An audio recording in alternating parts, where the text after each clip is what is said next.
So, yeah.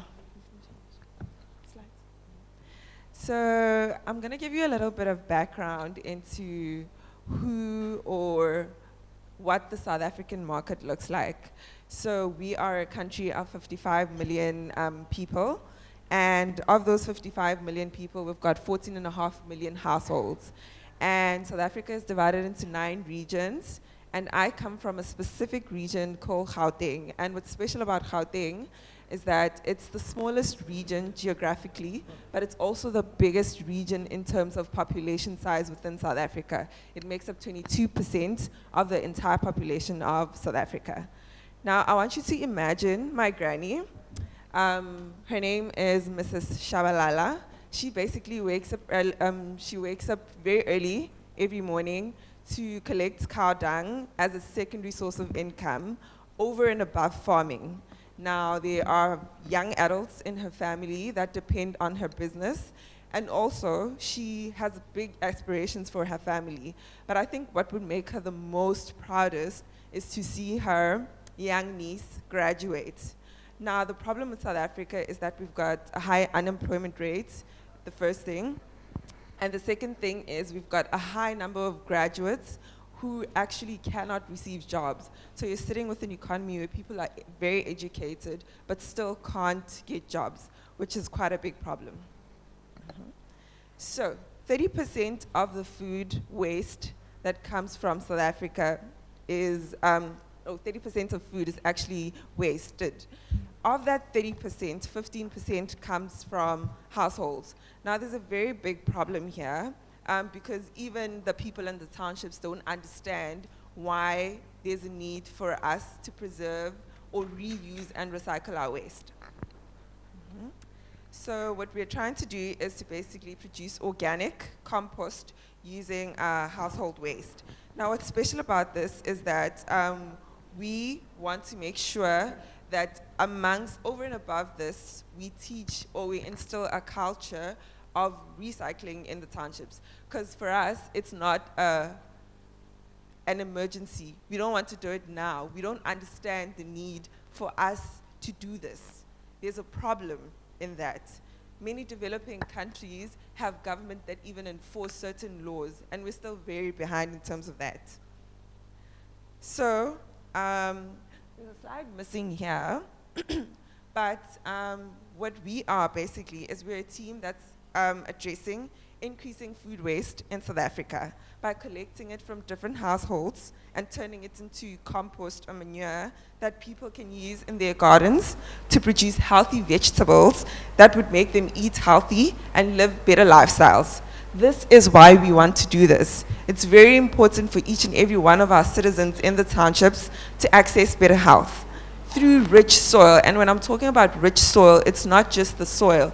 This rich soil helps each and every one get access to good food in an affordable manner, which is actually quite expensive now, especially in a country that's sitting at 27.6% unemployment rate. And it's also because we love nature. But if people don't understand why you do certain things, they won't be able to do it. So how will we basically do this? We have young people who will collaborate with us and basically use bicycles to collect food waste from different households, right? And this could be from farmers or just average citizens.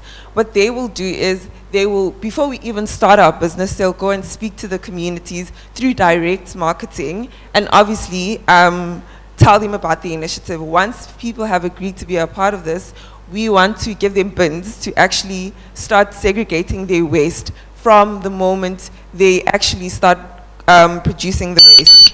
What happens is that they will go and take the waste, we recycle, we partner up with local municipalities to actually convert the waste into manure. They will treat it and make sure that it meets the health regulations. And then after that, we sell their compost to the community so that they can have backyard farms in their yards. We want to sell it at $0.21 per kilogram, and this is 3 Rand, and 1% of the actual 3,500 Rand disposable income that most people in the townships have. We want to target farmers, basically, and also with this, we want to teach them on how they can actually have sustainable farming and innovative ways they can grow their businesses and actually give them an existing market that's beyond just what they're used to.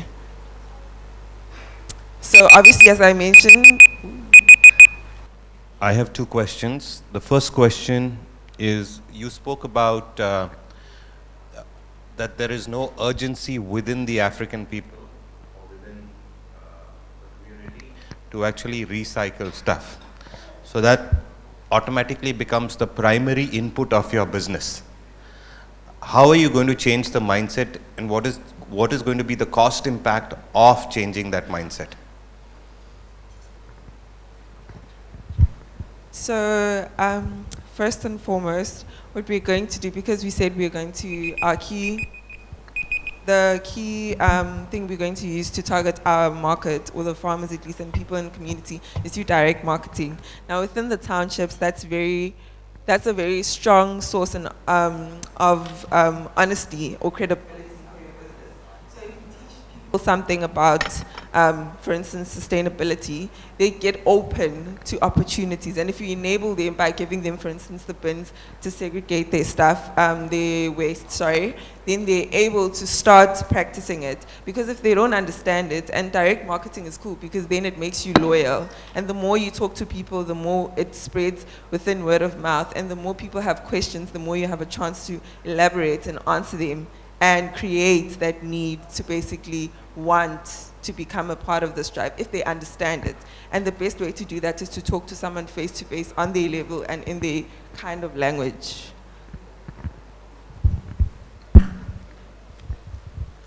You want to add to that?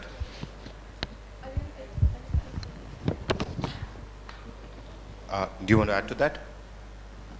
Okay.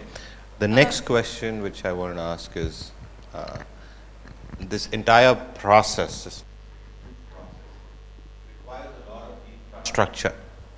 It requires infrastructure to collect. It requires infrastructure, land, places to kind of process. Then it requires infrastructure to send back. And then whatever is complete waste, it requires infrastructure for all of that. That's very capital intensive. How do you intend to monetize the whole thing over a period of time so that it's either cost neutral or cost positive? So basically, we are pushing a goal of developing a community and also bettering the young people of our community. So coming together as achieving this goal, the whole community develops and everyone wins. So how we are... So to answer your question, we are really starting at a very small scale. So two of our team members, we will be starting making the compost in the backyard. We are not planning to lease a bigger land or do anything, because as she mentioned, in South Africa, when you talk about sustainability, it's not a topic that people know about.